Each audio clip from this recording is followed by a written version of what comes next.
दिव्य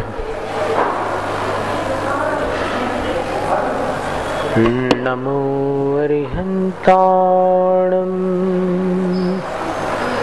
नमो सिद्धाणं नमो आर्याणं नमो वज्रायाणं नमो लोये सवसाहूणम् ईसु पंचनमो यारो सर्वपावपणासनो मंगलाणं च सव्वेसिं पठमं हवै मङ्गलम् चत्तारि मङ्गलम् अरहन्त मङ्गलम् सिद्धमङ्गलम्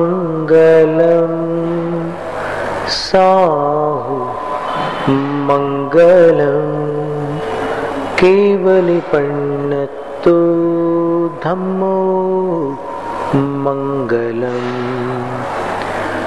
चत्तारि लोकोत्तमा अरहन्त लोकोत्तमा सिद्धलोकोत्तमा साहुलोकोत्तमा केवलिपन्नतो धम्मो लोकोत्तमो चत्तारि शरणं प्रव्रजामि अरहन्त शरणं प्रव्रजामि शरणं प्रव्रजामि साहु शरणं प्रव्रजामि केवलिपन्नतो धम्मो शरणं प्रव्रजामि। परम पूजनीय देवादिदेव तीर्थंकर भगवान श्री पार्श्वनाथ स्वामी की जय। तीर्थंकर भगवान श्री पुष्पदंत स्वामी की जय। दशलक्षणी पर्व की जय। दीक्षा गुरु आचार्य विद्यासागर मुनिराज की जय।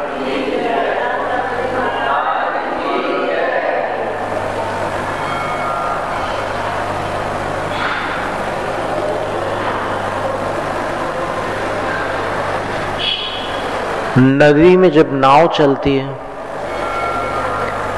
और नाव में जब छिद्र होता है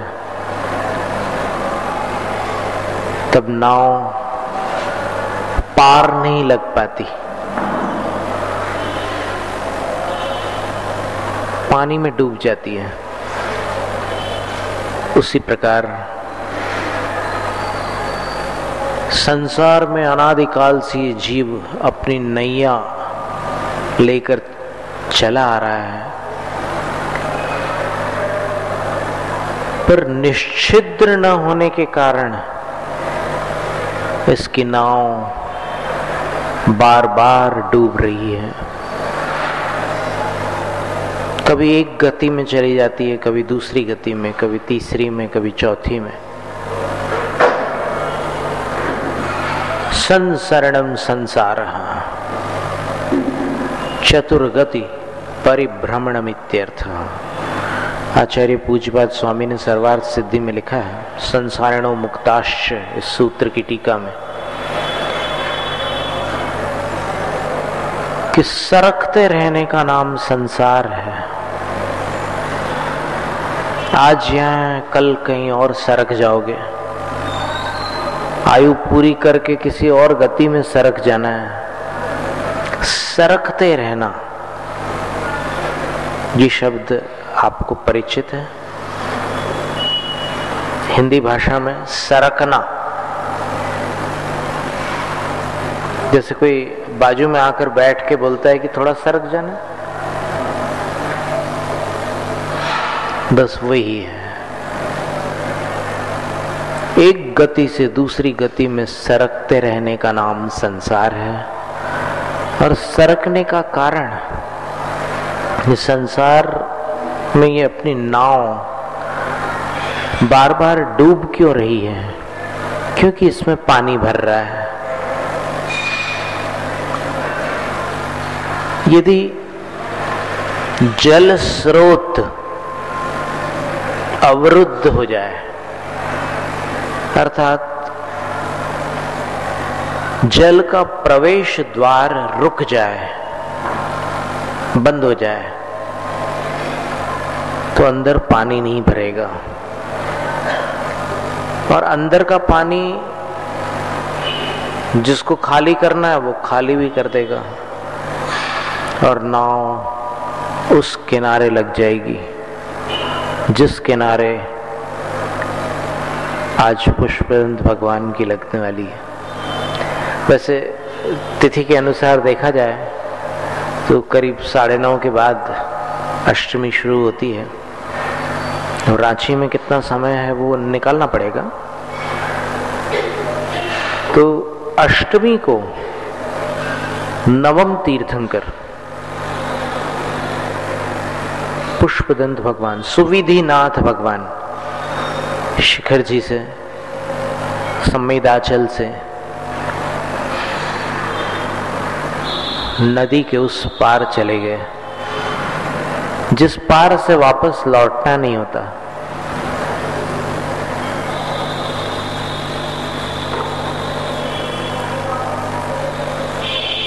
हरिवंश राय बच्चन ने भी कुछ ऐसी पंक्तियां लिखी है कि उस पार प्रभु तुम हो और इस पार मैं खड़ा हूं, और बीच में ये विशाल नदी है, कैसे पार करूं, आप तक कैसे आऊं। और यहां इतने प्रलोभन है, दुनिया के सारे बाजार इंसान के लोभी मन को बांधने के लिए सजे हुए हैं।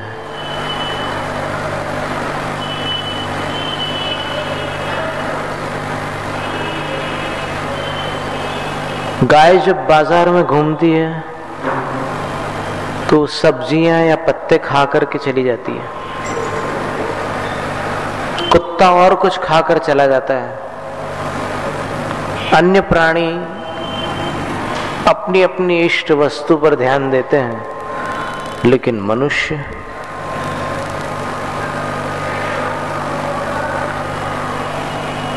जो चीज वो खरीदने नहीं निकला, वो भी अगर बेचने वाला शानदार ढंग से पेश कर दे तो खरीद ले।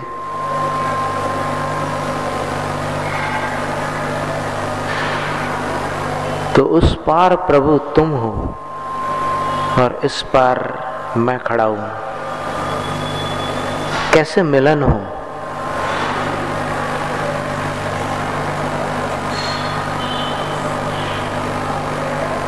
आपकी वाणी यहां तक पहुंच रही है गुरुओं के माध्यम से, शास्त्रों के माध्यम से, और कुछ अन्य सम्यक दृष्टि जीवों के माध्यम से। देखो, सम्यक दृष्टि जीव के बारे में एक बड़ी विशेष जानकारी है कि जब तक सम्यक दृष्टि जीव व्रती नहीं होता तब तक हिंसा, झूठ, चोरी, कुशील, परिग्रह, इन 5 पापों में से एक का भी त्याग नहीं करता।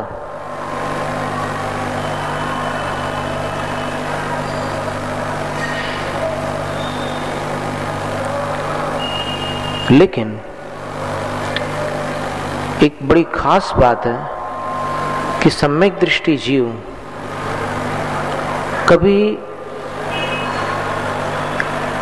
जिनेंद्र भगवान की वाणी को असत्य प्ररूपित नहीं करता।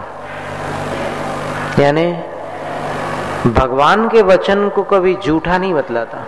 झूठा नहीं बतलाने का मतलब कि वो जैसे वचन है उसको उलट पलट कर, अदल बदल कर पेश नहीं कर सकता। अब व्रती है तो क्या हुआ, वो भोग की अपेक्षा से 5 पापों में प्रवृत्त होता है, लेकिन धर्म में यानी देव शास्त्र गुरु के विषय में वो कभी झूठ नहीं बोल सकता। अगर बोलता है तो वो सम्यक दृष्टि नहीं हो सकता। मदिसुदनान बलेण सच्छंदम बोलदे जिणुदिठम जो सो हुई कुदिठी न हुई जिण मग लग रवो। रहणसार की तीसरी गाथा में आचार्य कहते हैं कि जो अपने मति ज्ञान और श्रुत ज्ञान के बल पर यानी अपनी चतुराई से जिनेंद्र भगवान की वाणी को उलट पलट कर प्रस्तुत करता है, मन माने ढंग से प्रकट करता है, वह कुदृष्टि होता है। वह जिन मार्गी सम्यक दृष्टि नहीं हो सकता। कितनी गहरी बात है। एक आम धारणा तो ये बनी हुई है कि जब तक व्रती नहीं है कोई तब तक वो झूठ बोल सकता है, लेकिन उसमें सम्यक्त्व की एक ऐसी मर्यादा बनाई है आचार्यों ने कि नहीं, झूठ वो चाहे भोग के विषय में जितना बोलना है बोल लेगा, अपने सांसारिक क्रियाकलापों में जितना झूठ बोलना है बोल लेगा, लेकिन आगम के वचनों को कभी भी असत्य प्ररूपित नहीं करेगा। शास्त्र में जो बात आई है उसको सच सच बता देगा, भले वो कर सके या ना कर सके।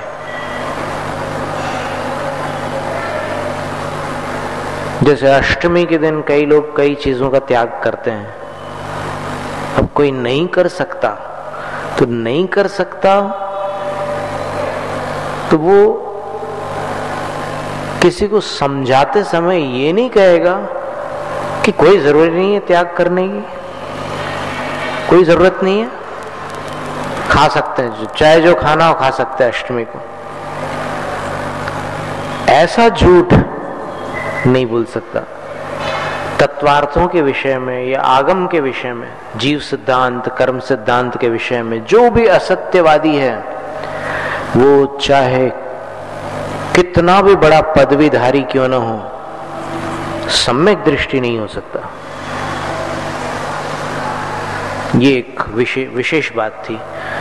और ऐसा झूठ मनुष्य क्यों बोलता है, ये सोचने की बात है। असली में सारी दुनिया में लोग इलाज उसका कर रहे हैं जो हो रहा है। वो जिस कारण से हो रहा है उस कारण का अगर इलाज हो जाए तो फिर वो कार्य होना बंद हो जाए।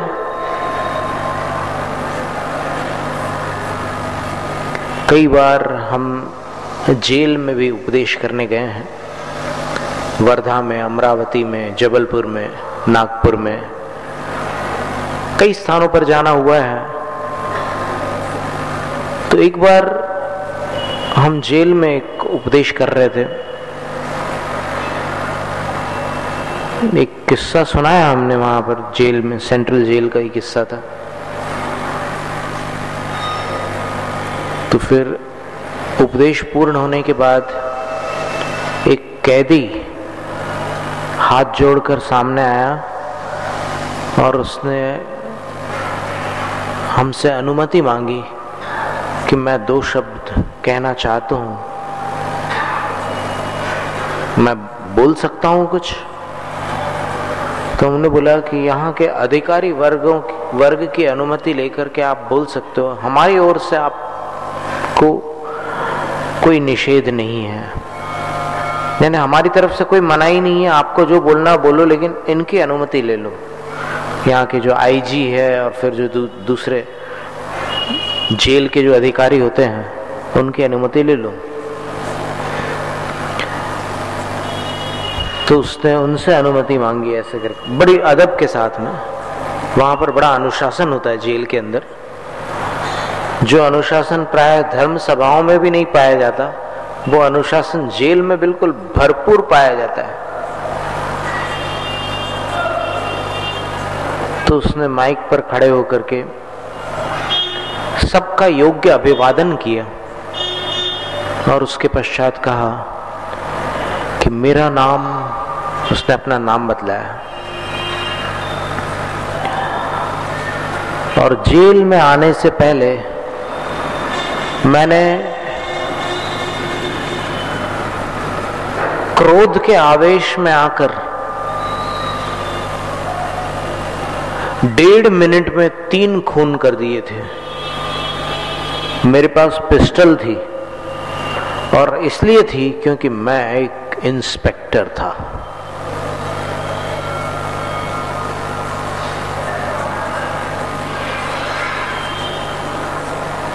और स्वामी जी का उपदेश जो आज मैंने सुना है और हमारे कैदी भाइयों ने सुना है, दुर्भाग्य से हमें वो उपदेश अंदर सुनने मिला। बाहर सुनने मिलता तो हम अंदर नहीं होते।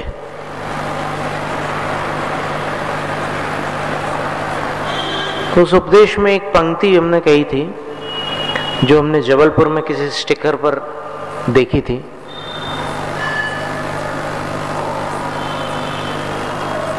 कि एक क्षण का क्रोध आपके भविष्य को बिगाड़ सकता है।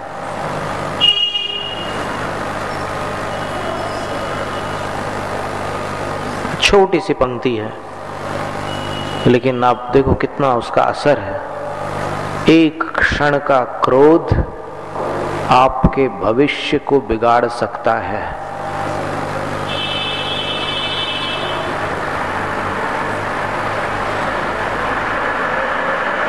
और उसने फिर शपथ भी ली कि अब यहां से छूटने के बाद मैं अपील करता हूं अपने कैदी भाइयों से कि दोबारा यहां आने का कोई काम नहीं करेंगे। बड़े से बड़ा अपराधी मधुर वचनों से सन्मार्ग पर लौट आता है।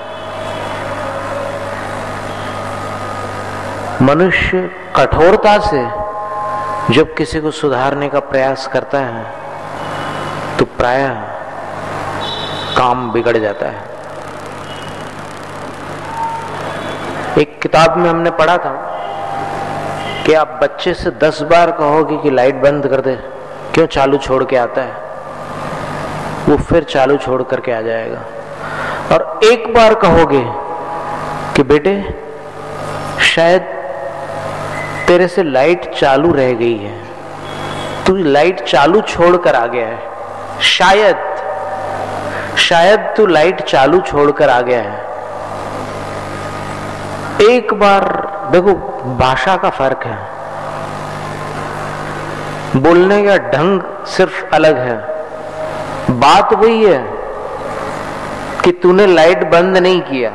बंद नहीं किया कहने से वो बंद नहीं करता। और शायद तूने चालू छोड़ दिया है तो वो पीछे मुड़ करके देखता है कि इन्होंने मुझ पर आरोप नहीं लगाया, इन्होंने मुझसे प्रेम के साथ कोई बात कही है। तो मुड़ करके देखता है और देखता है कि अरे हाँ मम्मी चालू तो छूट गया है, मैं अब भी आता हूं बंद करके। तो फट से बंद कर देता है। और नेक्स्ट टाइम जब वो वहां से निकलता है तो ऐसे मुड़कर देखता है कि चालू तो नहीं रह गया, फिर ऑफ करके आ जाता है। इसी प्रकार नल को खुला छोड़ करके आ जाते हैं, 50 बार समझाओ तो भी नहीं सुधरते, और एक बार भाषा बदल करके उसको बोलो तो वो ठीक हो जाता है। क्या बात है, कारण क्या है? इसको आज के मनोविज्ञान में न्यूरो लिंग्विस्टिक प्रोग्रामिंग कहते हैं, NLP। यानी किसी को सुधारने के लिए आपको चिल्ला चोट मचाने की जरूरत ही नहीं है।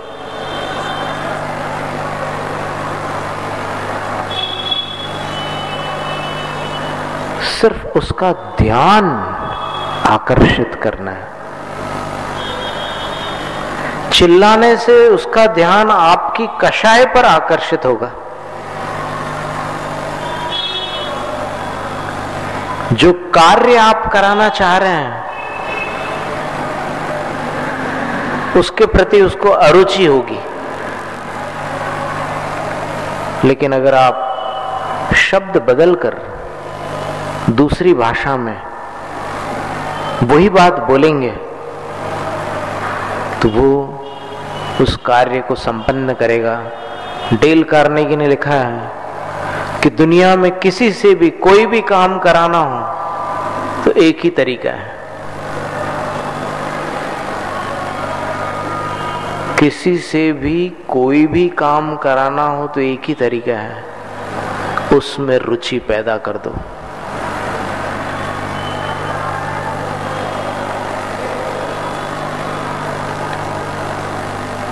कितने लोगों के घरों में साधुओं के आहार होते हैं, और फिर जब आहार संपन्न होते हैं तो फिर लोग कई प्रकार की बातें भी करते हैं साधु से, बोले कि ये मंदिर नहीं जाता, ये रात में खाता है, ये आलू खाता, ये प्याज खाता, सब पूरा रजिस्टर खोल करके रख देते हैं साधु के सामने। और संयोग से अगर वो साधु थोड़े तेज तड़ाक हो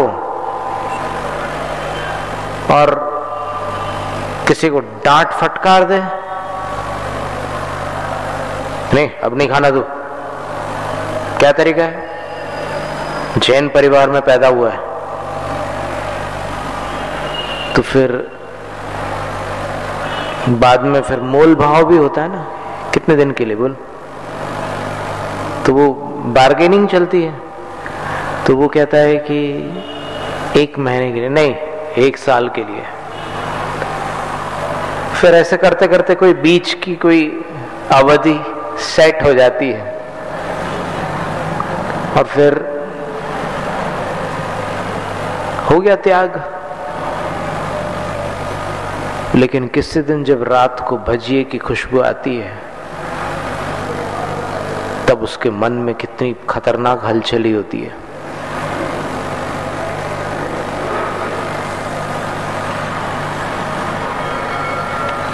और कभी कभी ऐसी स्थिति भी बनती है कि जब उसको लगता है कि मैंने थोड़ी त्याग किया था, वो तो उनने करवाया था।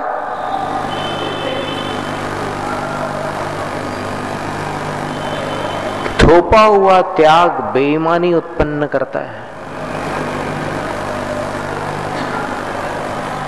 ऐसा किसी विद्वान ने कहा था। और अपनी रुचि से जो त्याग किया जाता है वो त्याग अटल होता है। इसलिए ये जो मार्ग है अपनी आत्मा के शुद्धिकरण का मार्ग, ये अपनी रुचि से अपनाने योग्य है, किसी के दबाव में आकर नहीं। कभी कभी ऐसा भी होता है, जैसे एक घटना है, परतवाड़ा के एक सज्जन शायद गंगवाल जी हैं या क्या है, उनका नाम ठीक से याद नहीं आ रहा है।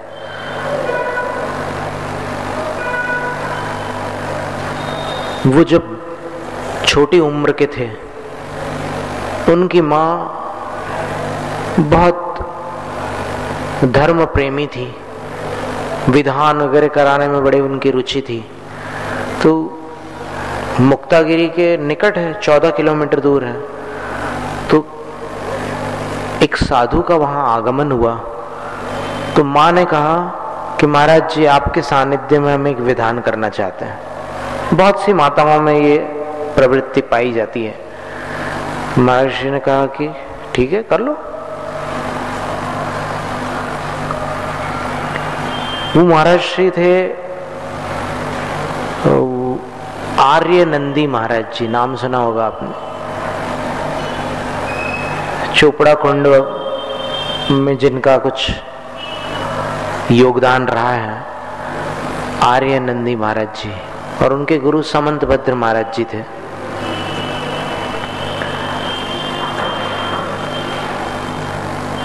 तो महाराज ने शर्त रखी कि तुम्हारा लड़का भी बैठेगा, तब विधान में मैं रहूंगा।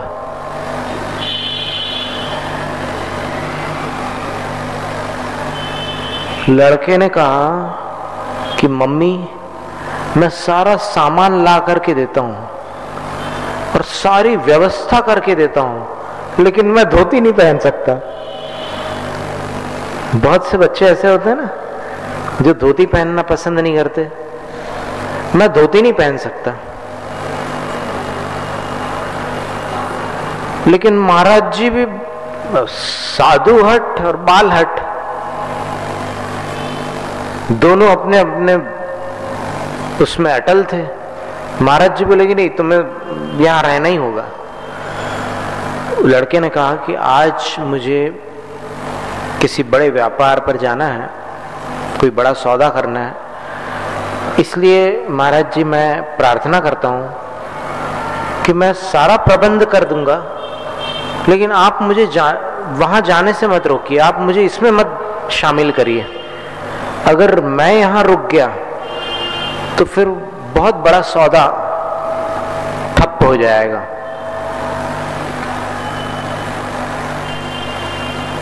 तब महाराज ने कहा कि अच्छा, एक काम करना कि बेटा, विधान में नहीं बैठ सकता तो मत बैठ,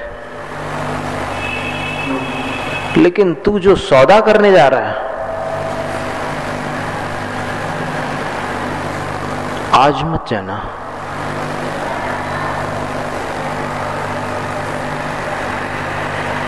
क्या कहा महाराज ने? आज मत जाना बोले। इतनी बात भी नहीं मानेगा क्या? तब फिर अब लज्जा संकोचवश उसने बात मान ली और जो सौदा होने जा रहा था, समाचार आया कि वो ट्रक पलट गया है और कोई भी उसमें जीवित नहीं बचा है। तब उस लड़के को लगा कि कभी कभी साधु जो हठ करते हैं उसमें सामने वाले की भलाई होती है।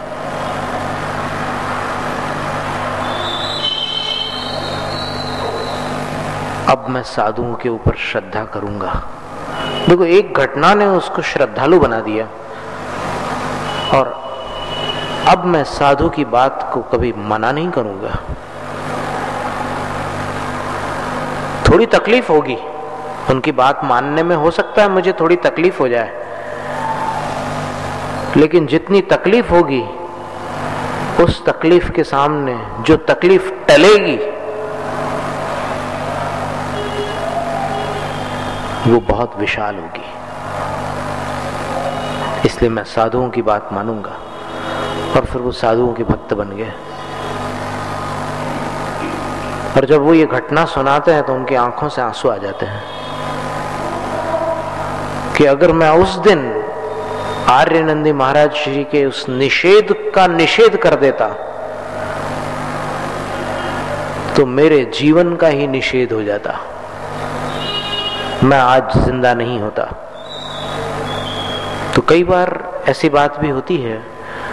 वैसे तो दोनों बातें अपने अपनी अपेक्षा से सच है कि थोपा हुआ त्याग बेईमानी उत्पन्न करता है, और कभी कभी कोई त्याग किसी का ऐसा भला करता है, ऐसा भला करता है कि उसका पूरा जीवन पलट जाए।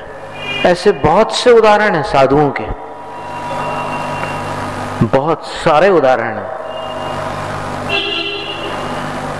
कि किसी ने साधु के पास जाकर के कहा कि महाराज जी मेरे योग्य कोई सेवा, तो महाराज जी कहते हैं कि तुम सिर्फ मंदिर जाया करो।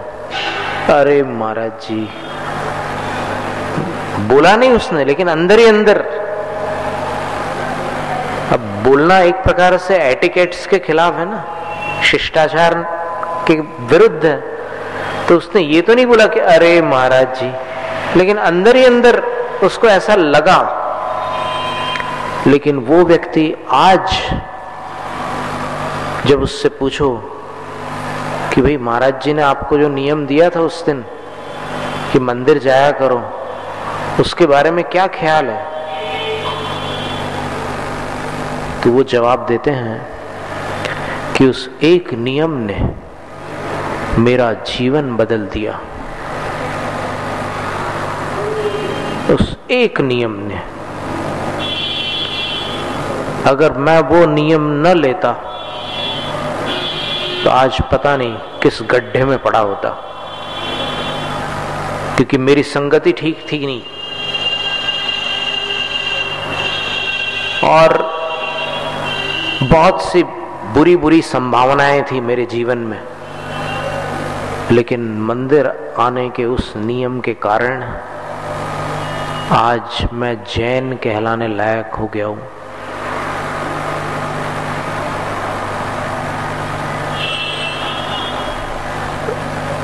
ऐसा नहीं है कि साधु कोई कैंपेन, कोई अभियान पर निकले हो कि हम सारे दुनिया को या हिंदुस्तान को सुधार के रख देंगे।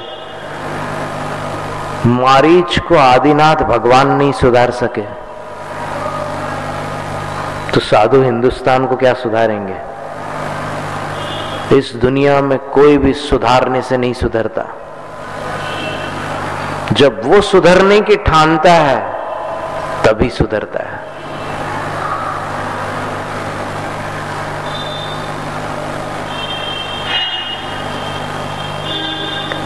दोनों बातें हैं।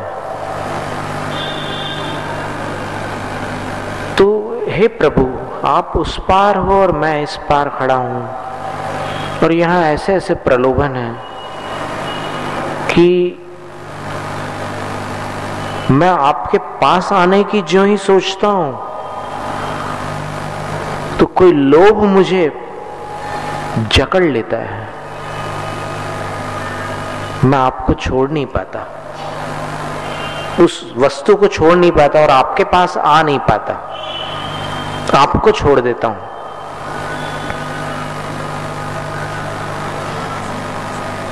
तो संसार में दोनों तरह के जीव हैं, कुछ सम्यक दृष्टि है और कुछ मिथ्या दृष्टि है। कुछ भगवान पर, शास्त्रों पर और गुरुओं पर विश्वास रखने वाले जीव हैं। विश्वास का अर्थ इनको सच मानने वाले, वो सम्यक दृष्टि जीव है। और कुछ इनको न मानने वाले, अथवा मानते हुए भी अंदर से पूर्णतः स्वीकार न करने वाले हैं, वो मिथ्या दृष्टि जीव है। तो शास्त्रों को पढ़कर अगर शास्त्र की बात को झूठा कहे, झूठा कहेगा मतलब कि ये शास्त्र में जो लिखा है वो झूठ है, ऐसा नहीं, बल्कि शास्त्र में जो लिखा है उसको उलट पलट कर प्रस्तुत करे, तो वह सम्यक दृष्टि जीव नहीं होता। अव्रति होते हुए भी सम्यक दृष्टि जीव ऐसा पाप नहीं कर सकता। अव्रती भी मनुष्य होने के नाते कुछ मर्यादा रखता है।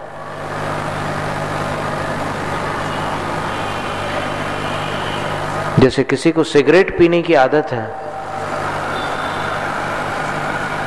वो अपनी मां के सामने या पिता के सामने सिगरेट पीकर धुआं उनके मुंह के ऊपर नहीं उड़ा सकता। असंयमी है, अव्रती है, 5 पापों का त्याग नहीं किया, लेकिन तो भी कुछ अदब, कुछ मर्यादा अव्रती के पास भी अवश्य होती है। उसी तरह सम्यक दृष्टि जीव के पास ये मर्यादा नियम से होती है कि वो शास्त्र वचनों को यथावत बतलाता है। कभी भी कोई भी चर्चा निकले, वो दुनिया भर के झूठ बोल देगा, लेकिन जब शास्त्र की कोई बात निकलेगी तो वो शास्त्र के विषय में झूठ कभी नहीं बोलेगा। ये सम्यक दृष्टि की विशेषता है।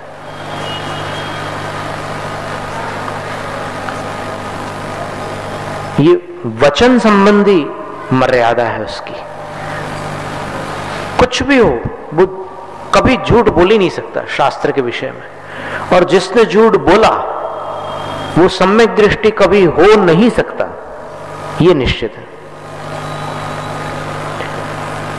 तर्क आप 20 दे सकते हैं, किसी झूठ को सच साबित करने के लिए 20 तर्क दिए जा सकते हैं, लेकिन झूठ सच नहीं हो सकता। सच ही सच होता है। इसलिए भगवान के जो वचन हैं उनको बदलकर कहने का कारण क्या हो सकता है?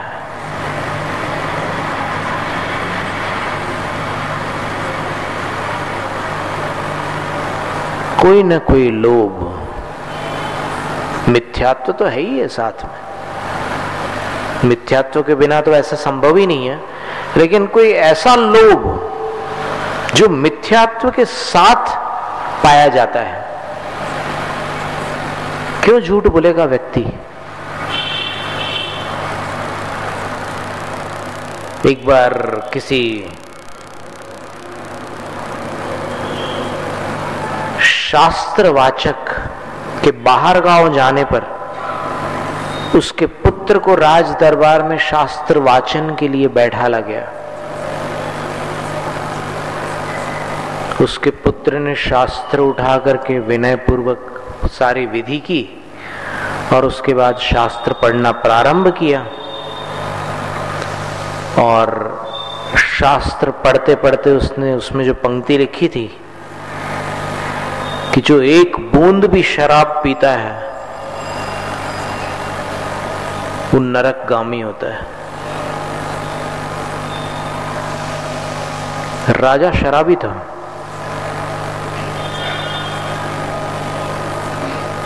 दिमाग खराब हो गया उसका। कह रहे हमारे पंडित का बेटा हमें नरक भेज रहा है।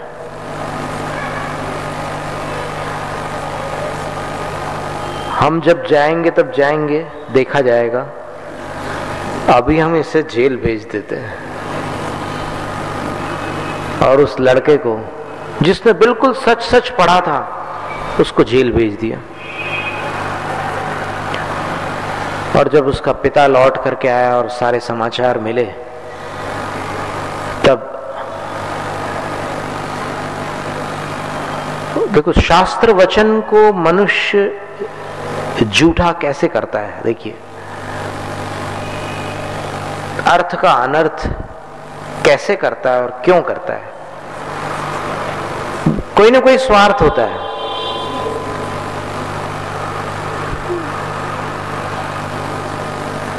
स्वार्थ के बिना मनुष्य में खोट नहीं आ सकता।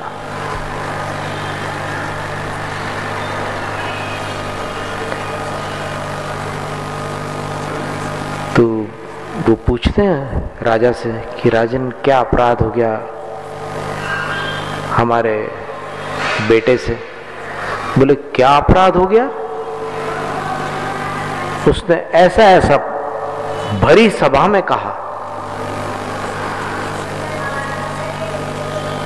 तो फिर वो पंडित इतना होशियार था कि अपने लड़के को छुड़ाने के लिए राजा से बोला कि राजन,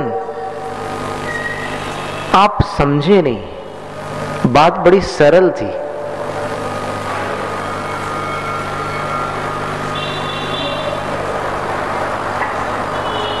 आपने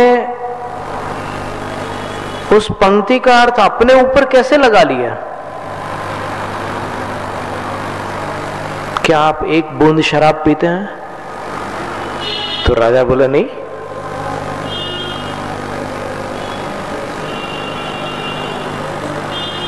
मैं तो बड़े बड़े कलश भर भर करके शराब पीता हूं। तो बोले और मेरे पुत्र ने क्या वाक्य पढ़ा था? बोले जो एक बूंद शराब पीता है वो नरकगामी होता है। तो बोले कि आप बेफिक्र रहिए, बोलिए।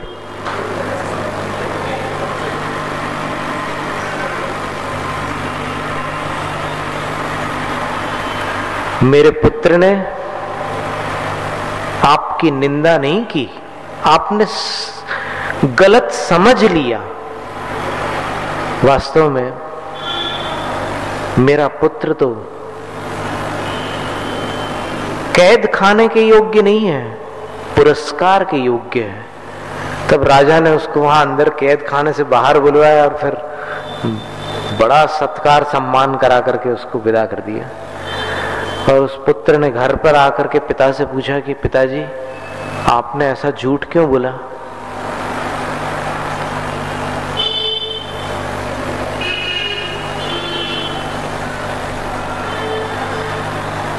तो फिर पिताजी बोलते हैं कि देख बेटा, अभी तूने दुनिया नहीं देखी है, तूने सिर्फ शास्त्र देखा है। जब तू दुनिया देखेगा तो तुझे समझ में आ जाएगा कि झूठ क्यों बोलना पड़ता है।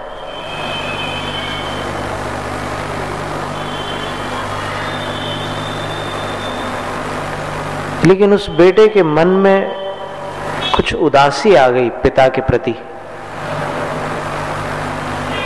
कि शास्त्र में कितनी सुंदर सुंदर बातें लिखी हैं, लेकिन पिताजी शास्त्र की बातों को भी घुमा फिरा करके कहते हैं। इनको श्रद्धा नहीं है, शास्त्रों के प्रति श्रद्धा नहीं है। ये बच्चा समझ गया, मैं तो शास्त्र की बात मानूंगा, उसी में आत्मा का कल्याण है। स्वार्थ की बात मानने से आत्मा का अकल्याण होता है और शास्त्र की बात मानने से आत्मा का कल्याण होता है। ये उस बच्चे को उस घटना से समझ में आ गया। तो बात यह है कि मनुष्य शास्त्रों की बातों को भी उलट पलट कर क्यों प्रस्तुत करते हैं। आज कौन सा दिन है? उत्तम शौच या उत्तम सत्य? पक्का? क्योंकि पूजा में तो पहले उत्तम सत्य आता है।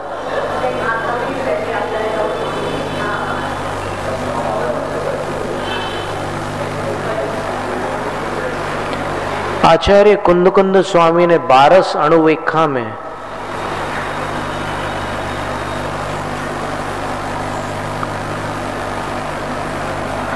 पर संतावय वर्णम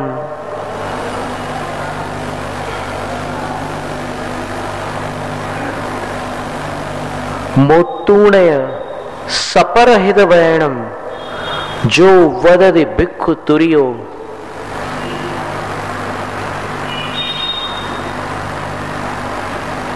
तत्सद तुर्यम हवे सच्चम। तुर्यम,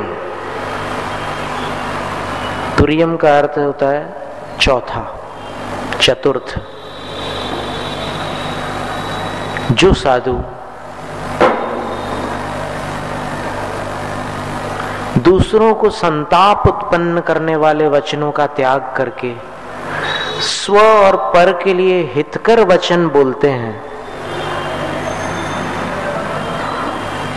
उनके पास चौथा सत्य धर्म होता है।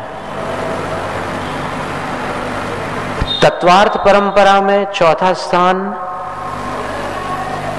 उत्तम शौच धर्म को दिया गया है, और आत्मा में कोई सीक्वेंस नहीं है कि नंबर 1 उत्तम क्षमा, नंबर 2 उत्तम मार्दव। ऐसा आत्मा के अंदर, साधु की आत्मा में ये 10 एक साथ होते हैं, क्रम से नहीं होते।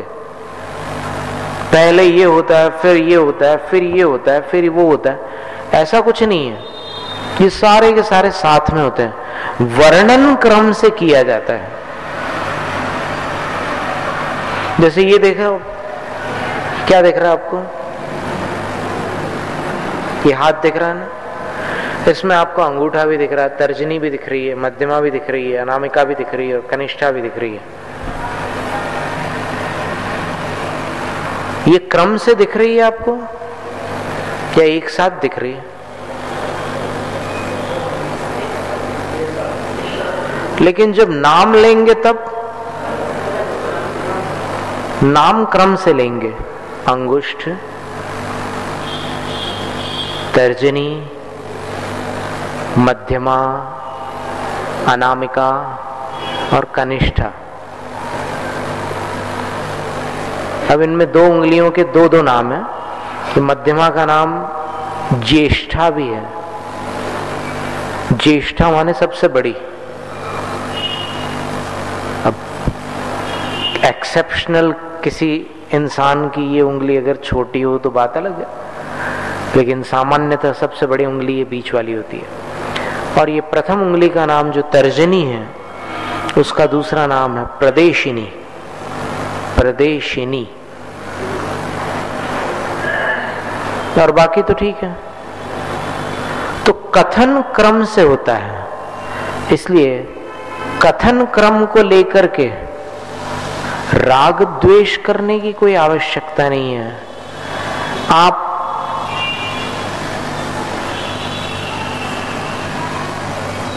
लड्डू को नीचे से खा लो या ऊपर से खा लो, क्या अंतर पड़ने वाला है बताओ? किसी को अगर ऐसे खाने की इच्छा है तो ऐसे खा ले, ऐसे खाने की इच्छा है तो ऐसे खा ले। लड्डू तो लड्डू है, और उसमें जो बूंदियां हैं उन सब बूंदियों का स्वाद एक समान है। उसी तरह ये 10 धर्म है। इन 10 धर्मों में सत्य और शौच को लेकर के बस थोड़ा सा क्रम में अंतर चलता है। कई साधु उत्तम शौच पर क्रोध, मान, माया, लोभ के क्रम से उपदेश देते हैं, और कई साधु सत्य पर उपदेश देते हैं। तो फिर इसमें ऐसा विभाग करने की समाज को या संघों को कोई आवश्यकता नहीं है कि हमारी परिपाटी में शौच पहले है और हमारी ये हमारी कितना खतरनाक शब्द बताइए आप। हमारी परिपाटी में उत्तम सत्य पहले है। तुम्हारी परिपाटी है ही कहां? ये किसकी परिपाटी है? ये तो श्रुत परंपरा है, आगम की परिपाटी है। तो इसमें हम और तुम कहां से आ गया? बस इसी का नाम कषाय है। जर्रा सी कोई बात निकली, हम तुम, झगड़ा चालू। तो कषाय का जो केंद्र है वो हम, मैं, तू, मेरा, तेरा। इसको उपनिषद में माया कहा गया है। अपने जैन शास्त्रों में माया का अर्थ क्या होता है? कि अंदर कुछ और बाहर कुछ। उसको माया कहते हैं। लेकिन उपनिषद में और लोक में जो प्रसिद्ध है ना, मोह माया बोलते हैं जो, वो माया का अर्थ मालूम है क्या है? मैं, तू, मेरा, तेरा, इसका नाम है माया। तो यहां धर्म क्षेत्र में ऐसी कोई जरूरत नहीं है किसी विवाद की या विसंवाद की। चाहे आप सत्य सुनो या शौच सुनो, कोई अंतर नहीं पड़ता। दोनों में आपको कुछ न कुछ तो सीखने ही मिलेगा, गुरुओं की वाणी ही मिलेगी। और संभव है सुनने के बाद कुछ सुधार हो जाए, संभव है।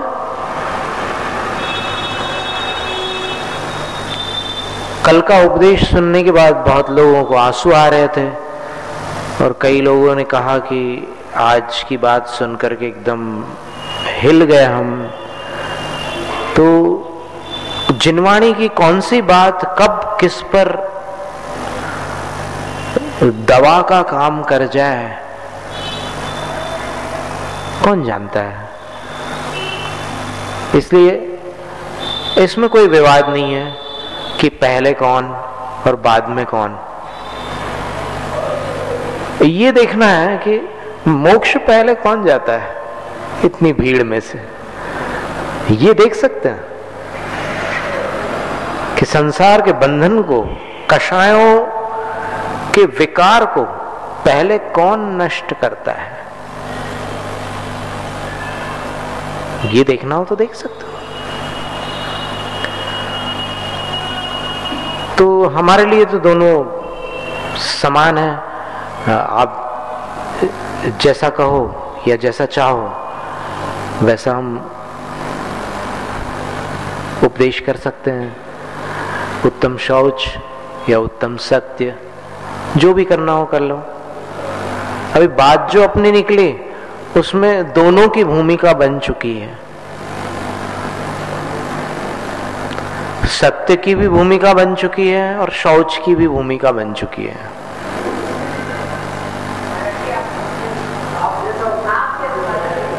जैसा समझे वैसा।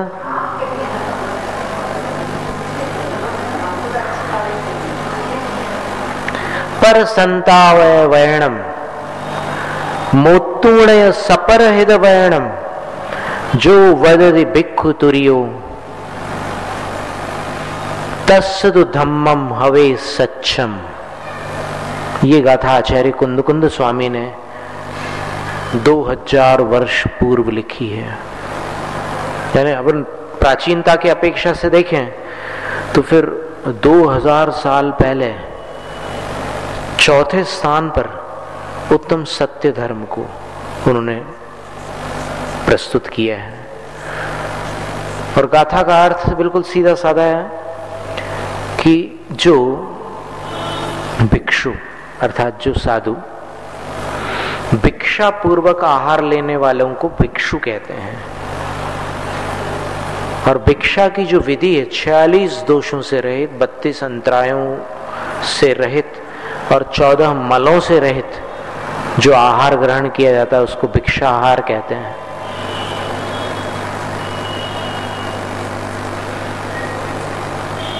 आज तो शब्द विकृत हो गया, आज तो मांगने वाले को भिखारी कहते हैं। भिक्षाहारी, वास्तव में भिखारी शब्द जो है उस संस्कृत में भिक्षाहारी शब्द है। और भिक्षा बहुत बड़ी वस्तु है, बहुत बड़ी तपस्या है। 46 दोषों से रहित, 32 अंतरायों को टालकर और 14 मलों से रहित आहार लेना कोई हंसी खेल नहीं है।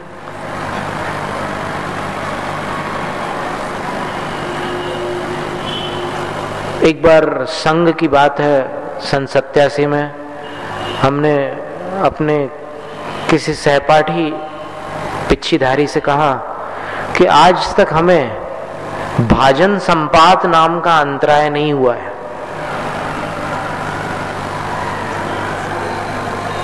भाजन संपात का अर्थ होता है कि आहार देते देते देने वाले के हाथ का बर्तन नीचे गिर जाए।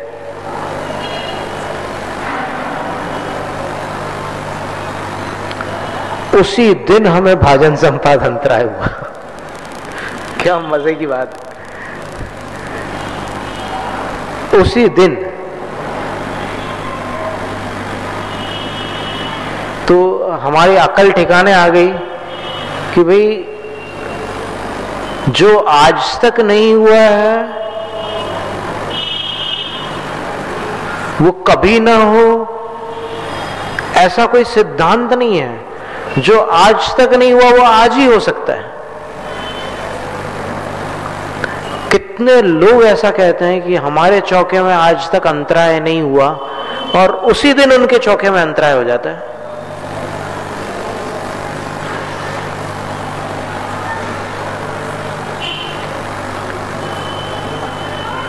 तो फिर वही बात आती है कि भगवान उस किनारे पर है, अपन इस किनारे पर है, और बीच में ये संसार रूपी नदियां लहरा रही है। कैसे पार हो? रत्नत्रय की नैया, अब उसमें भी खेवैया सम्यक दर्शन है, और दो जो पतवार है वो सम्यक ज्ञान और सम्यक चारित्र है, और जो नाव है वो मनुष्य पर्याय है जो इस किनारे से उस किनारे तक ले जाने वाली है। मोक्ष में मनुष्य का शरीर नहीं जाता, वो यहीं छूट जाता है। माने नाव तो वहीं रहेगी, लेकिन नाव के अंदर जो था वो उस पार उतर जाएगा और प्रभु से मिल जाएगा।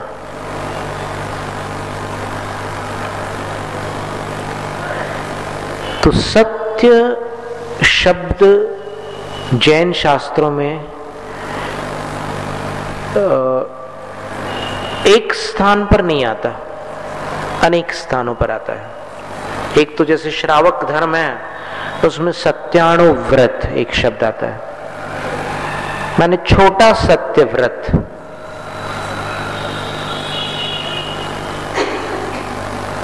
उसमें क्या विशेषता होती है कि बड़ा झूठ नहीं बोलेंगे और ऐसा सच भी नहीं बोलेंगे जिससे किसी पर आफत आ जाए। तो ये छोटा सत्यव्रत हो गया, सत्यानुव्रत। और कहां आता है जैन शास्त्रों में सत्य का वर्णन? तो एक सत्य महाव्रत, बड़ा सत्यव्रत, जिसमें छोटा झूठ भी नहीं बोलेंगे। उसमें क्या था? छोटे सत्यव्रत में क्या था? सत्यानुव्रत में क्या था? बड़ा झूठ नहीं बोलेंगे, छोटा झूठ का त्याग नहीं किया। और अब सत्य महाव्रत में छोटा झूठ भी नहीं बोलेंगे, भी बड़ा तो बोलेंगे ही नहीं, तो छोटा झूठ भी नहीं बोलेंगे। और इस विषय में आचार्य पूज्यपाद स्वामी ने लिखा है कि ऐसे कोई वचन नहीं बोलेंगे जिससे किसी को पीड़ा पहुंचे। कोई वचन नहीं बोलेंगे कि जिससे किसी को पीड़ा पहुंचे। ये सत्यव्रत हो गया।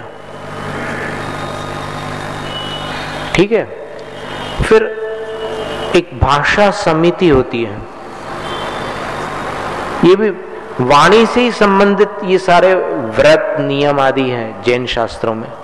भाषा समिति, भाषा समिति का अर्थ, समिति का अर्थ हमने बतलाया था कि सही प्रवृत्ति करना, भाषा की सही प्रवृत्ति। सत्य महाव्रत से अलग वस्तु है वो। सत्य महाव्रत में असत्य का त्याग किया था, सूक्ष्म असत्य का भी त्याग कर दिया था, मन से, वचन से, काय से, कृत से, कारित से, अनुमोदना से। ये सत्य महाव्रत हो गया था। लेकिन अब भाषा समिति में क्या है? भाषा समिति में अब क्या नहीं बोलना, ये सत्य महाव्रत में इंगित किया था। क्या बोलना, ये भाषा समिति है। तो हितकारी वचन बोलेंगे, सीमित शब्दों में बोलेंगे और मधुर शब्दों में बोलेंगे। तीन बातें हैं। माने हितकारी वचन बोलेंगे जिससे किसी का भला हो, सीमित शब्दों में बोलेंगे, यानी भूमिका में 25 मिनट लगा दे और फिर बोलने में 1.5 घंटा और लगा दे, नहीं, इतना अधिक नहीं बोलेंगे, कम बोलेंगे। और मधुर शब्दों में बोलेंगे, कड़वे शब्द नहीं बोलेंगे। और किसके साथ बोलेंगे? भाषा समिति के बारे में ध्यान से सुनना। किसके साथ बोलेंगे? बोले सज्जन हो चाहे दुर्जन हो, सबके साथ हित मित प्रिय वचन बोलना भाषा समिति है।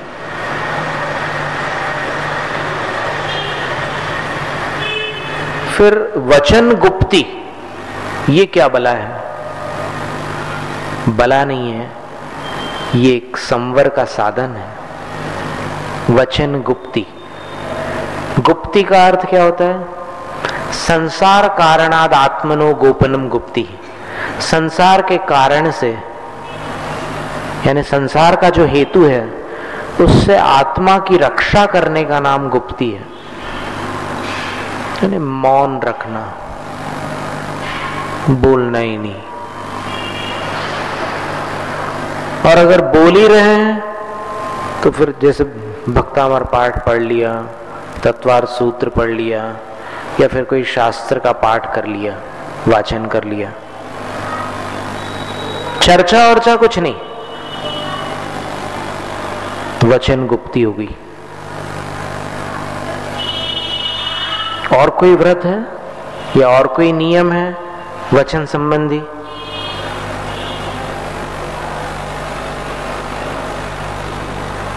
उत्तम सत्य,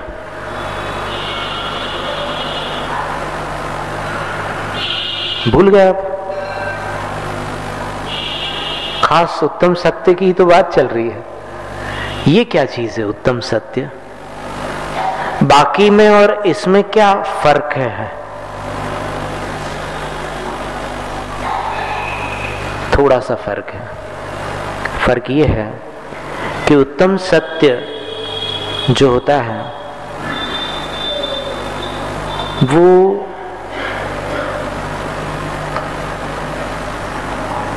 साधुओं के बीच और साधुओं के जो भक्तजन हैं उन्हीं के बीच बोला जाता है उत्तम सत्य, दुर्जनों के बीच नहीं।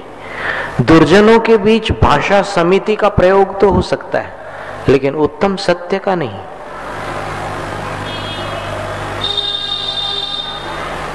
जैसे कोई शराबी आ गया तो उसके साथ फिर उत्तम सत्य में जो बोलने योग्य विषय है वो विषय साधु नहीं बोलेंगे। उसके साथ भाषा समिति से बातचीत कर सकते हैं, लेकिन उत्तम सत्य का प्रयोग उसके साथ नहीं हो सकता।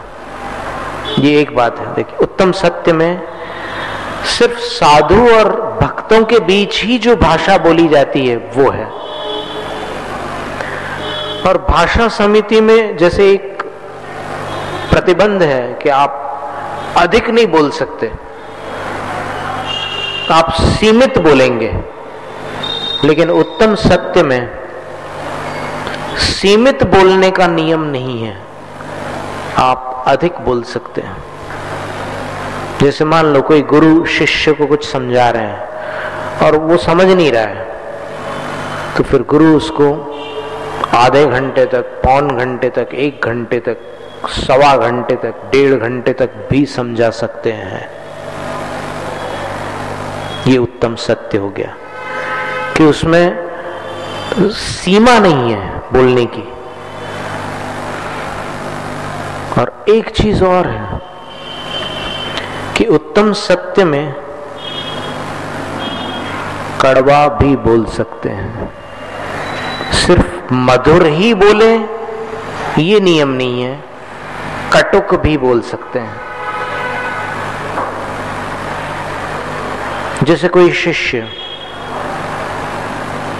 मार्ग से विचलित हो रहे हैं और गुरु देख रहे हैं, उसकी प्रत्येक चेष्टा को देख रहे हैं और उसको अलग अलग प्रकार से समझा रहे हैं, और जब वो नहीं समझ पा रहा है तब फिर गुरु कड़वी दवाई भी देते हैं। यद्यपि कदाचिदस्मिन् तदात्व कटु विपाक मधुरम तदात्व कटु किंचित त्वं तस्मान् मा भैषीर यथातुरो बेशयादुग्रात। आचार्य गुणभद्र स्वामी ने कहा है, आचार्य शांति सागर जी का एक प्रिय ग्रंथ था आत्मानुशासन,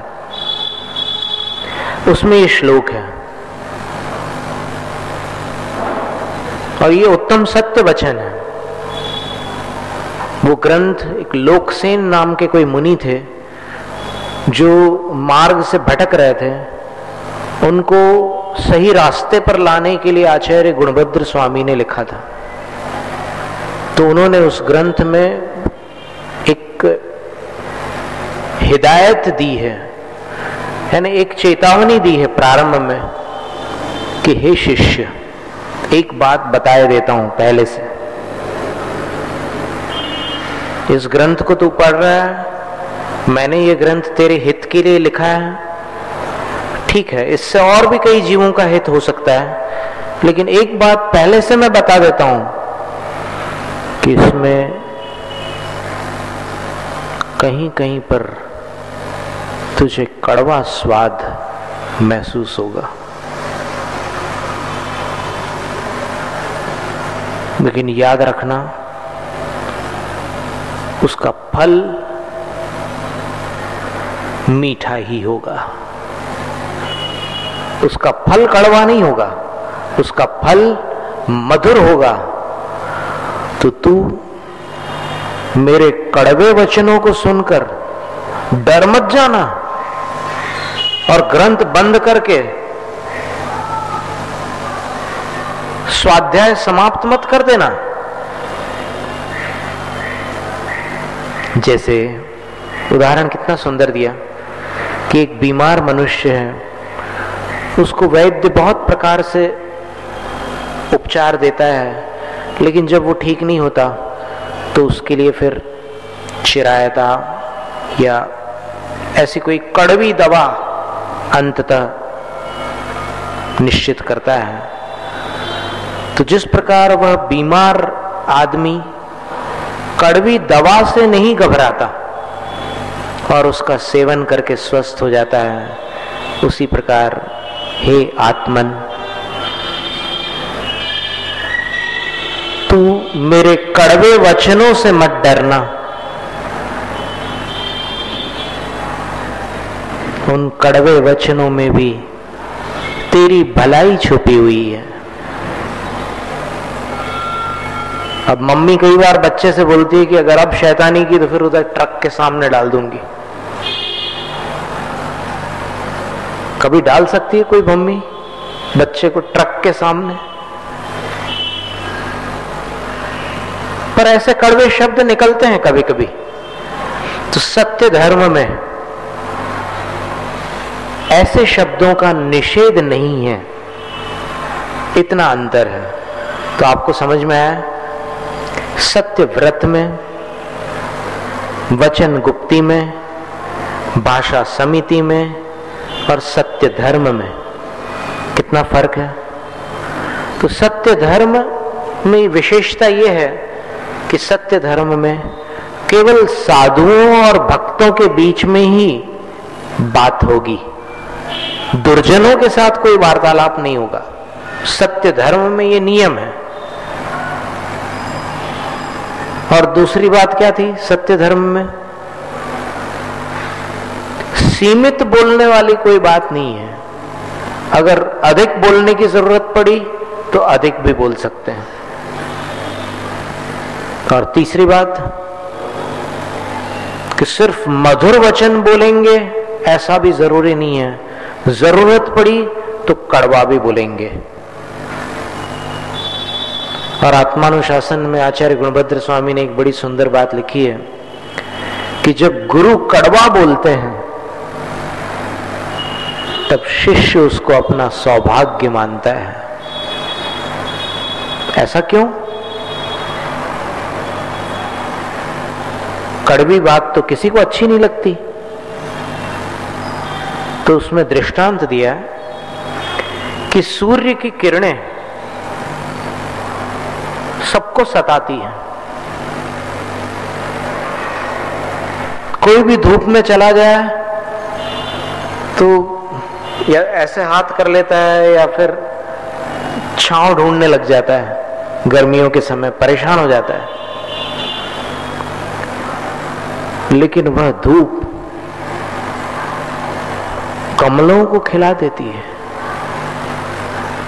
इसी प्रकार कड़वे वचन बहुतों को तकलीफ देते हैं, लेकिन अगर गुरु शिष्य से कोई कड़वे वचन बोलते हैं तो फिर शिष्य का हृदय कमल खिल उठता है कि आहा, आज मैं धन्य हो गया जो गुरु ने मुझे मेरे योग्य औषध प्रदान की। सारी दवाइयां शुगर कोटेड नहीं होती,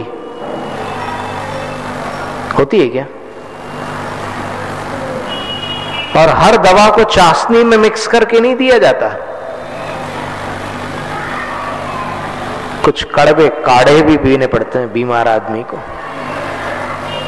इसलिए अगर गुरु शिष्य के प्रति कड़वे वचन बोलते हैं तो शिष्य उन वचनों को अपना अहोभाग्य मानता है और सोचता है कि ओहो,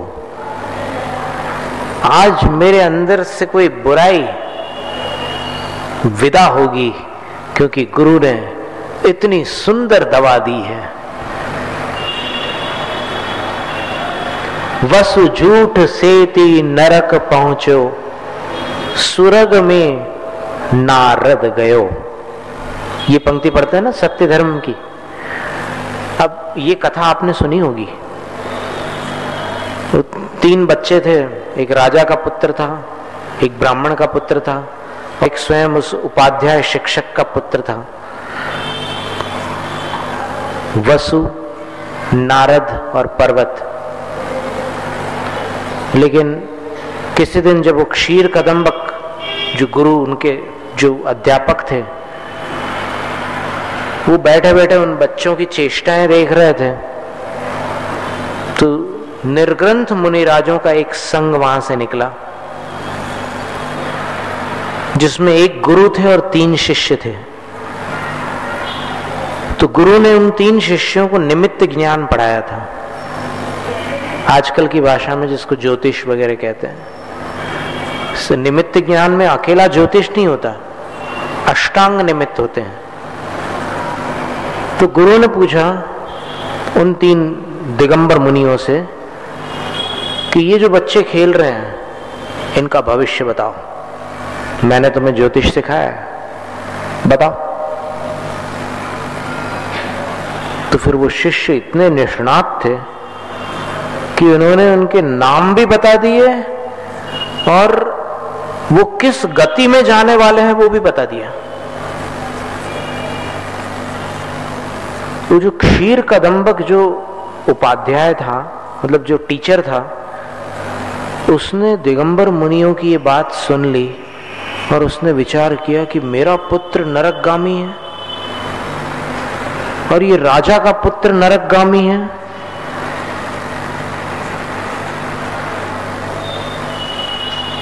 धिक्कार है इस संसार को। मैं इन्हीं गुरु से दीक्षा लेकर तपस्या करूंगा। तो उन्होंने नारद को अपना पद सौंपा और गुरु से दीक्षा लेकर तपस्या में लग गए। और इधर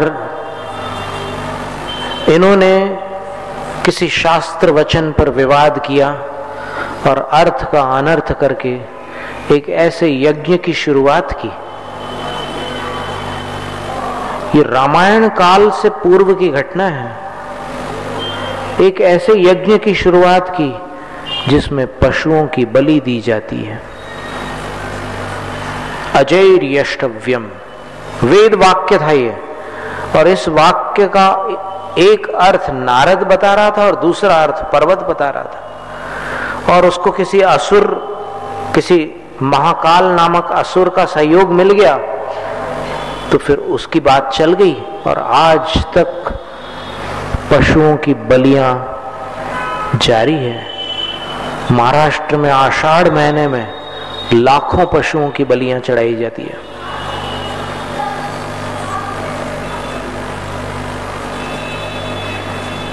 तो इसीलिए ये बात हमने प्रारंभ में कही थी कि एक असंयमी दुनिया भर का झूठ बोल सकता है, लेकिन अगर शास्त्र की बात सामने आ गई तो शास्त्र के विषय में कभी भी झूठ नहीं बोल सकता, अगर सम्यक दृष्टि होगा तो। शास्त्र की बात को सच सच कहेगा, खुद कर पाए या ना कर पाए, लेकिन वो यहां झूठ नहीं बोल सकता। और जो लोग शास्त्र की बात को झूठ बोलते हैं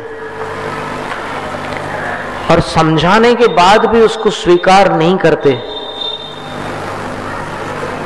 कभी कभी लगता है कि इनका क्या होगा भविष्य।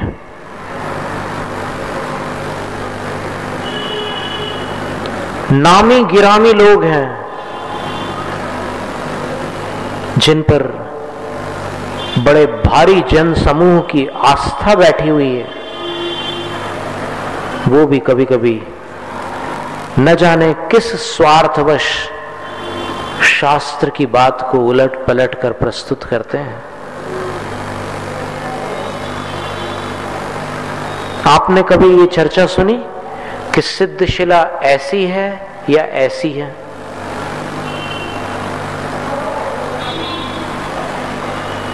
नहीं सुनी।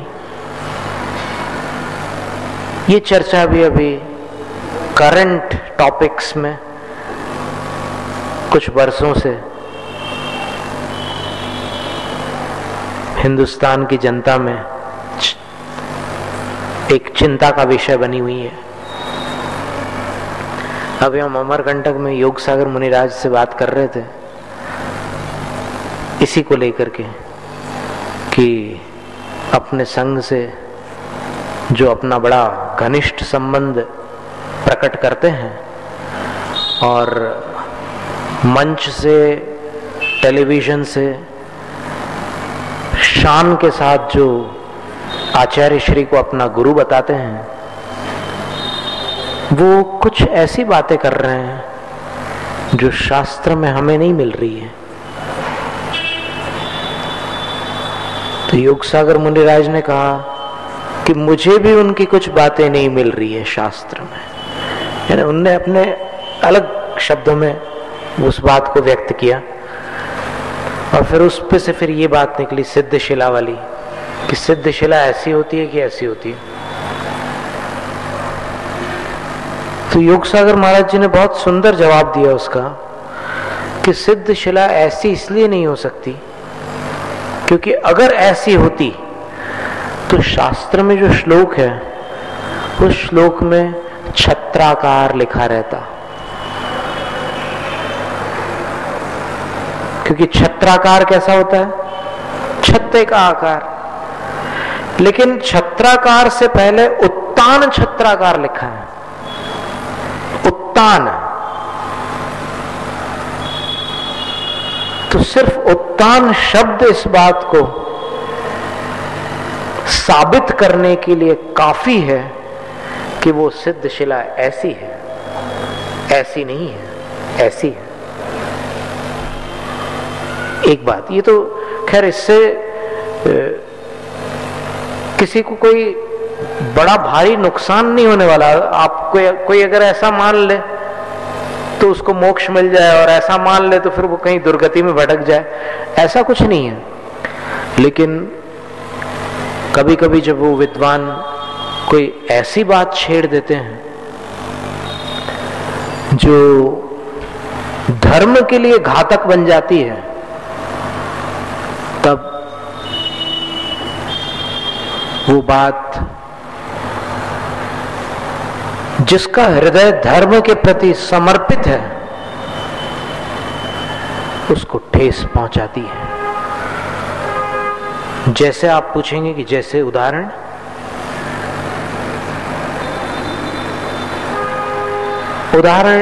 अभी एक जिज्ञासा समाधान नाम की एक पुस्तक निकली थी सूरत से। क्या है कि हम वैसे हमारी आदत नहीं है कि हम किसी भी एक व्यक्ति पर फोकस होकर के कुछ बोले। हमारे पास ऐसे अनेक विद्वानों की जानकारी है जिन्होंने अर्थ के अनर्थ किए हैं, और ये हम अपना सौभाग्य मानते हैं कि गुरु के मुख से हमने 1.5 वर्ष संस्कृत व्याकरण पढ़ा, और उसके बाद 3 वर्षों तक हमने पंडित पन्नालाल साहित्याचार्य जी के साथ में संस्कृत व्याकरण ही पढ़ा।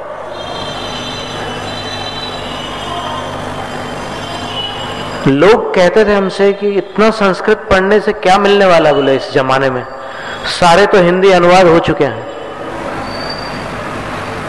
आप क्यों पढ़ रहे हो इतना संस्कृत, इतना समय और इतनी शक्ति क्यों लगा रहे हो इसमें। अंत में जिसने हमसे ये कहा था उसी ने हमसे कहा कि फायदे में रहोगे आप,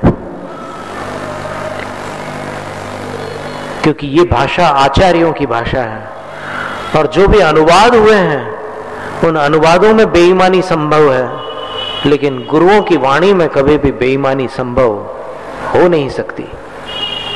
तो जैसे एक दूसरा उदाहरण कि उन्होंने जिज्ञासा समाधान के दूसरे भाग में लिखा है कि इस पंचम काल में 7.5 करोड़ मुनि निगोद जाएंगे। निगोद एक ऐसा जीव होता है, एक शरीर में अनंत जीव रहते हैं, और उन सब अनंत जीवों का वो एक ही शरीर होता है।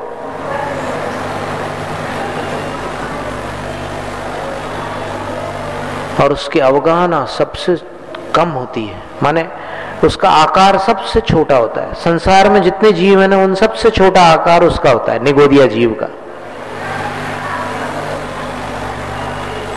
तो पंडित जी ने उस पुस्तक में लिखा है कि इस पंचम काल में, इस 21,000 वर्ष में 7.5 करोड़ मुनि निगोद जाएंगे। तो उसमें एक गाथा भी दी है उन्होंने। तो फिर हमने उस पर 3 सवाल रखे हैं। एक तो हम ये जानना चाहते हैं कि वो गाथा किस भाषा में है, क्योंकि जितना अध्ययन अभी हम लोगों ने किया है और जितनी भाषाएं और जितने व्याकरण आज वर्तमान में उपलब्ध हैं, वो गाथा न हिंदी में है, न प्राकृत में है, और न संस्कृत में है। तो सबसे पहली बात तो ये है कि वो विद्वान पहले ये बताए कि गाथा कौन सी भाषा में है। दूसरी बात, उस गाथा के रचयिता आचार्य कौन है, क्योंकि फर्जी प्रमाण देकर के किसी को बेवकूफ बनाना धर्म क्षेत्र में अशोभनीय कार्य है, पाप है। वो गाथा किस ग्रंथ की है और उसके रचयिता आचार्य कौन है, ये दूसरा सवाल। तीसरा सवाल कि यदि पंचम काल में 7.5 करोड़ मुनि निगोद जाएंगे तो पंचम काल की अवधि 21,000 वर्ष की है, और 21,000 वर्ष को 360 से गुना कर दो तो उतने दिन आ जाते हैं। अगर एक दिन में 9.9 दिगंबर दीक्षाएं होती है तो 7.5 करोड़ की गिनती आती है।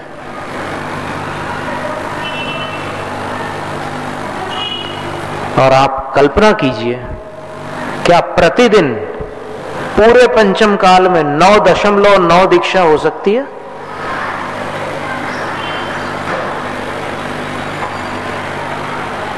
तो फिर एक बड़े गुरु का नाम लेकर जनता को गुमराह करना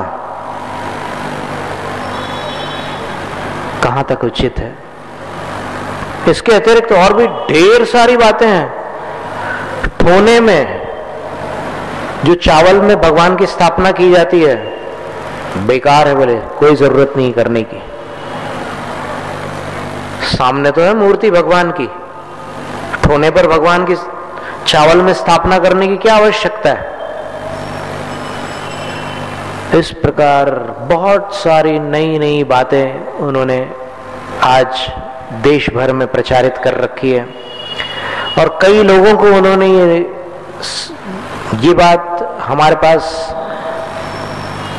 चूंकि कोई इसका सबूत माने मोबाइल रिकॉर्डिंग वगैरह न होने के कारण हम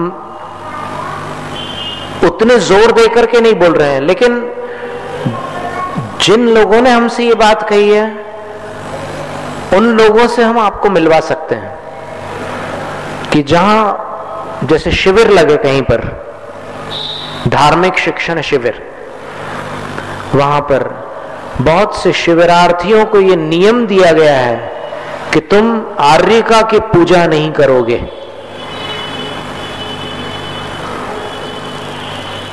जिनको करना होगा वो करते रहेंगे, तुम नहीं करोगे।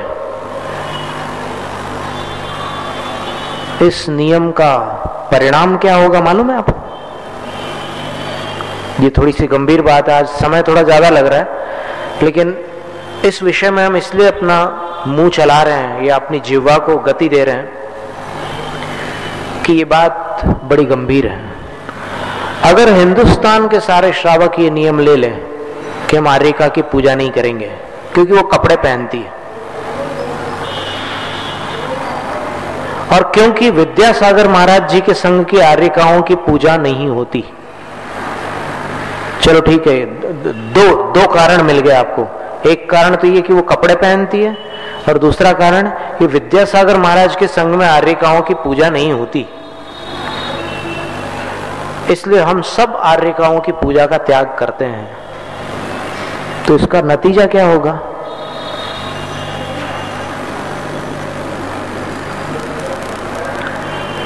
जो आर्यिका अपने गुरु के निर्देश के अनुसार 9 पुण्य की विधि से आहार ग्रहण करती है, आपको समझ में आ रही है भाषा, जिसको आप लोग नवदा भक्ति बोलते हैं। जो आर्यिका 9 पुण्य की विधि से आहार ग्रहण कर रही है अपने गुरु के निर्देश के अनुसार, क्या वो अपने गुरु की आज्ञा तोड़ दे?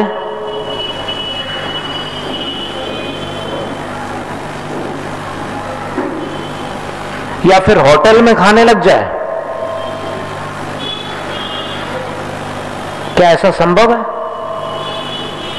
और अगर ऐसा असंभव है तो फिर आर्यिका को आहार प्राप्त नहीं हो सकता। अगर भारतवासी ये नियम ले ले कि हम पूजा नहीं करेंगे आर्यिका की, तो फिर आर्यिका को आहार नहीं मिल सकता। जिन संघों में वो पद्धति चलती है उनको आहार नहीं मिल सकता, और उनको आहार न मिलने से परिणाम क्या निकलेगा?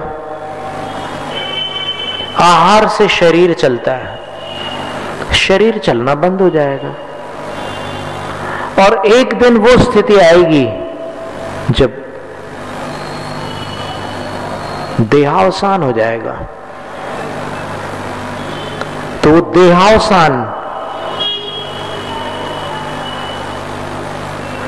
क्या उन्होंने स्वयं किया? माता जी ने क्या उन्होंने आत्महत्या की? उन्होंने आत्महत्या नहीं की, नियम लेने वालों ने उनकी हत्या की। बहुत कड़वे शब्द हैं ये। नियम लेने वालों ने उनकी हत्या की।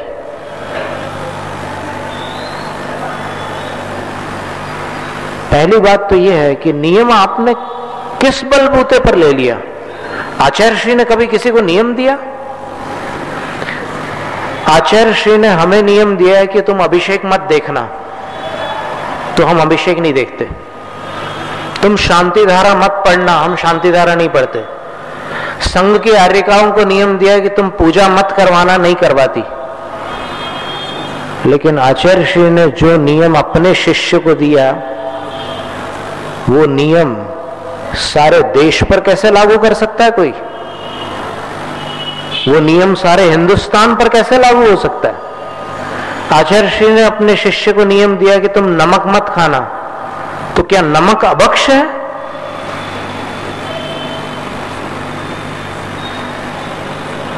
आचार्य श्री कुछ सोच करके किसी कारणवश अपने शिष्य को जो चाहे नियम दे ले, वो उनके गुरु हैं। लेकिन तुम कौन होते हो सबको नियम देने वाले? और उस नियम का नतीजा सोच लो क्या होता है। और एक चींटी का वध करने से भी आप ऐसे उंगली के इशारे से उसकी जान बचाते हो, करते हो कि नहीं?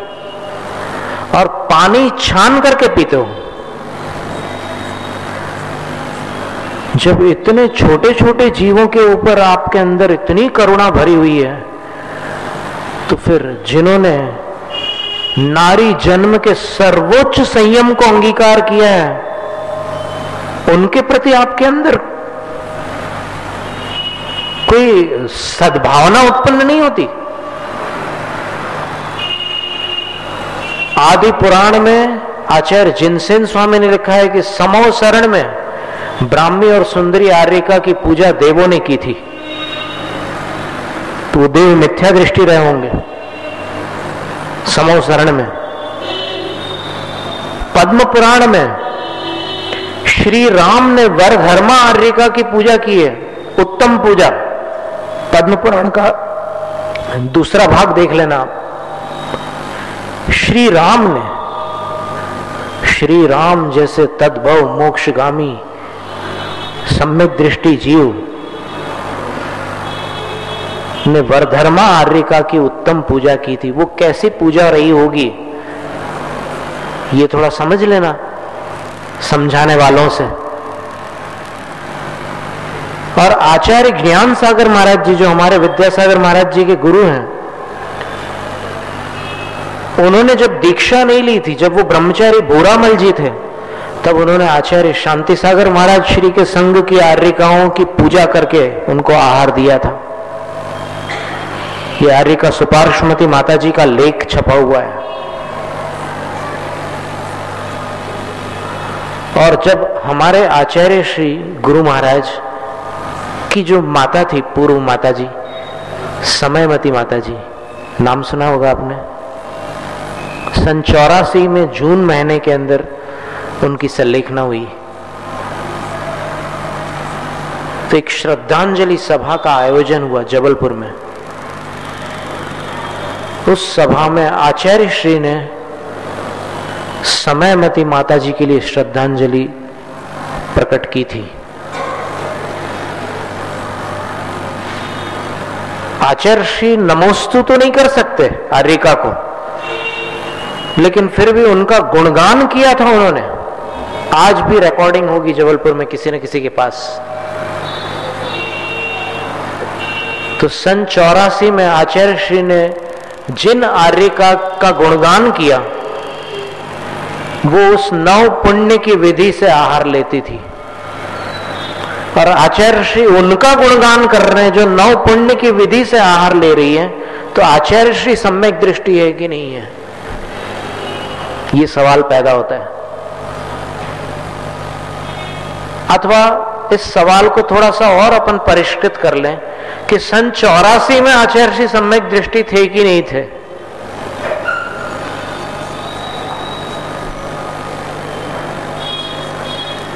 सत्य धर्म की जो बात चलती है उसमें कभी कभी कुछ ऐसी कड़वी बातें भी आती है ऐसी और बहुत सारी बातें हैं, लेकिन हम आपको क्या बताएं, आपके पास उतना वक्त नहीं है।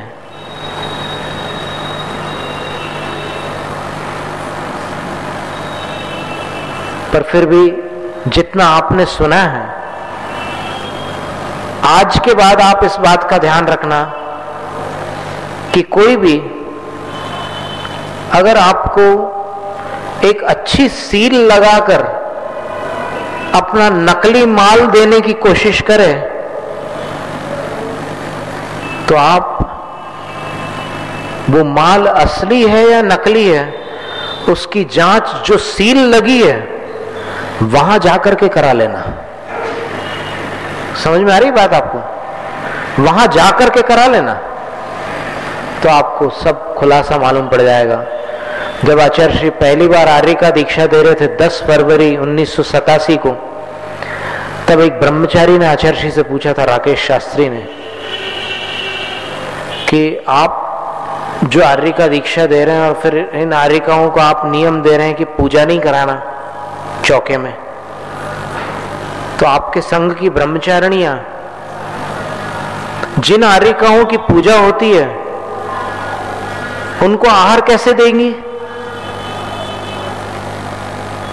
तो आचार्य ने इतना मधुर जवाब दिया, मजेदार जवाब दिया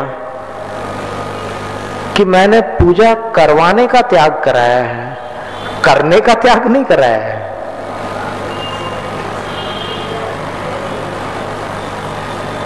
अब इसकी सत्यता आप वहां जाकर के जांच कर लेना।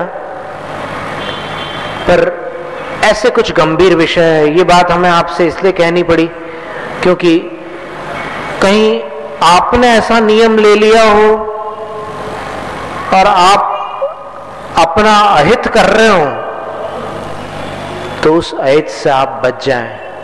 देखो, नियम तोड़ना पाप है कि पुण्य है? लेकिन आगम विरुद्ध नियम को तोड़ना पुण्य है। ये एक नई बात आज सुन लो। जो नियम शास्त्र, अब जैसे किसी ने नियम लिया कि मैं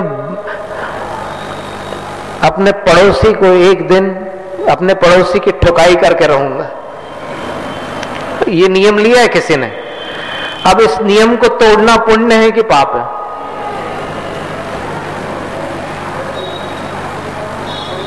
तो नियम को तोड़ना पाप तब है जब वो नियम आगम सम्मत हो, जब वो नियम शास्त्र के अनुसार हो। जो नियम शास्त्र विरुद्ध है उसको तो इसी वक्त तोड़ना पुण्य है। बस इससे ज्यादा आज क्या बोले, बहुत ज्यादा बोल गए हमारे। ओम ह्रीम उत्तम सत्य धर्मांगाय नमः। ओम ह्रीम उत्तम सत्य धर्मांगाय नमः। ओम ह्रीम उत्तम सत्य धर्मांगाय नमः। बोलो उत्तम सत्य धर्म की जय। जावाणी के